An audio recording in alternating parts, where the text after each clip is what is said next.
of these funds. Could you please elaborate on what happened, what came of these investments? Yeah. First of all, thank you for the question about the TRIPP. The events and the meetings in Washington, D.C.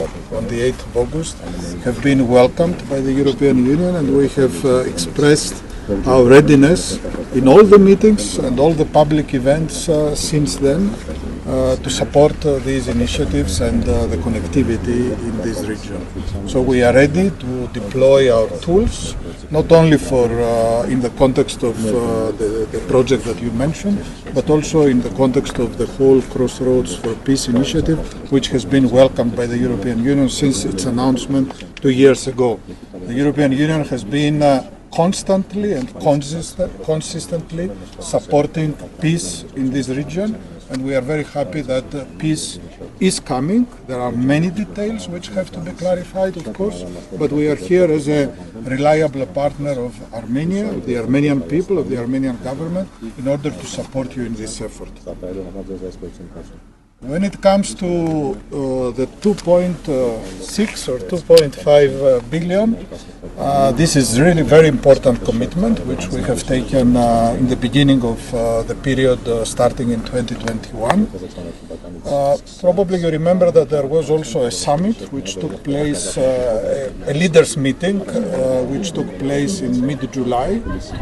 Prime Minister Pashinyan visited Brussels. He met President von der Leyen, President Costa, and we have announced during this meeting that the investments which are underway are going to reach 2.5 billion euro.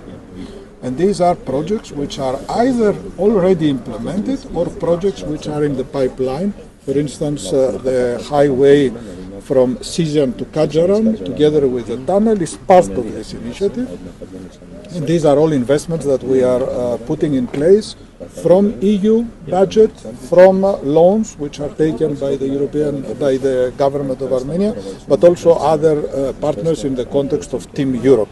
The Sunik initiative that we are going to present to you today and tomorrow is precisely part of this big effort which has been made there. But there you will see also in this 2.5 billion, we have also the Green Yerevan initiative, the 87 buses that we have helped to finance there, more than 50 kindergartens in Yerevan which are rehabilitated, but also the investment in the upgrading of the electricity link between Armenia and Georgia, which is very important for opening up the electricity market for Armenia, and allowing also more green energy initiatives and investments to come to the country.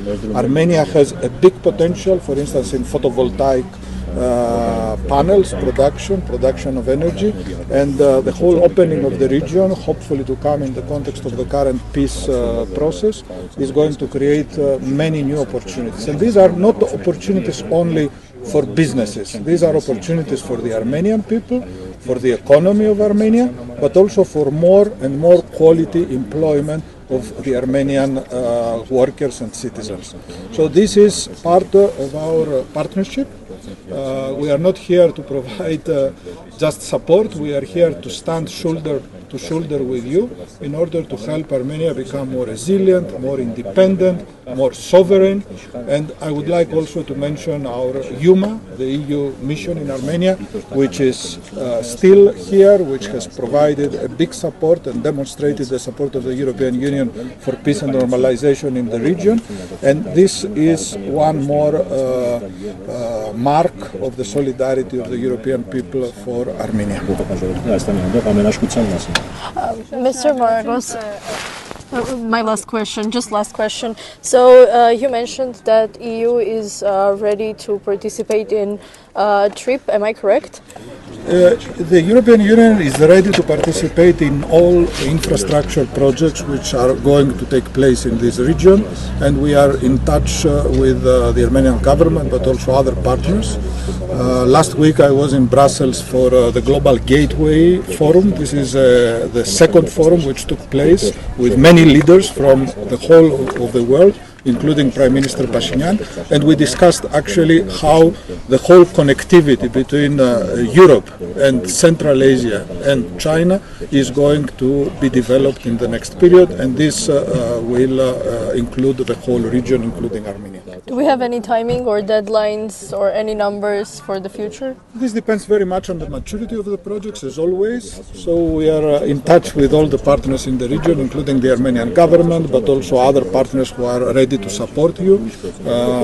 And we are going to continue working together with you, with your people, with the companies here in the country, in order to see how we can implement and also help you with the capacity building, which is also going to be very much needed in order to sustain more traffic, including for new products and the value chain which is going to go through Armenia.